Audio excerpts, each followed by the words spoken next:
Bless you, family. It is Minister Sanders, your Las Vegas neighborhood historian, bringing you some black history, Las Vegas history, and history in general.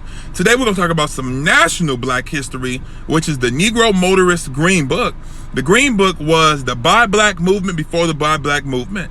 It was the We Buy Black movement before the We Buy Black movement. It was a guide that existed from 1936 to 1964. In this Green Book, listed over 9,000 businesses. Unfortunately, there's only 3% of those businesses still in existence.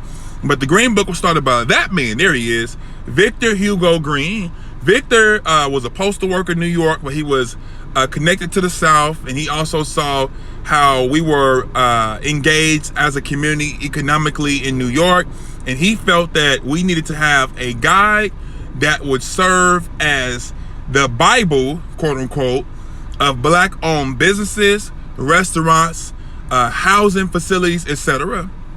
That's one of the businesses that was in the Green Book. It was the A.G. Gaston Motel. A.G. Gaston was an entrepreneur who owned a series of businesses in Birmingham, Alabama. Dr. King and his team would have their meetings in his hotel, motel. That's the gentleman up there with his foot on the thing. This colored motel was also part of the Green Book. So the Green Book served as a guide for businesses, but it was also a safety net, because if y'all don't know, we talking Jim Crow South. We could be killed in the wrong neighborhoods.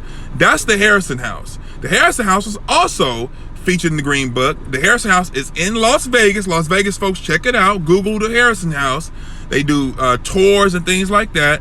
The Harrison House was a boarding house where all the celebrities and black folks who could travel, if they couldn't get in a hotel that was black owned, they could stay at a boarding house.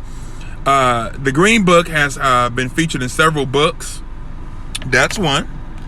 And it's important to share this with your children and your family, because it's dangerous driving while black now.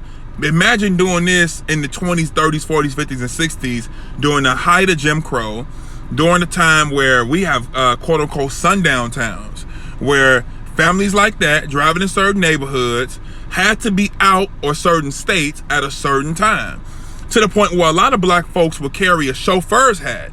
And if they got stopped by the police, they would lie and say that their wife was the maid, they were the driver, the kids was the kids of the maid, and they was just driving through to return the car back to their white employer, which was a lie. So we need to know this history, y'all, because again, it shows how far we've come, but it also educates us on what we need to do to get back to that particular point where we had 9,000 black-owned businesses successfully.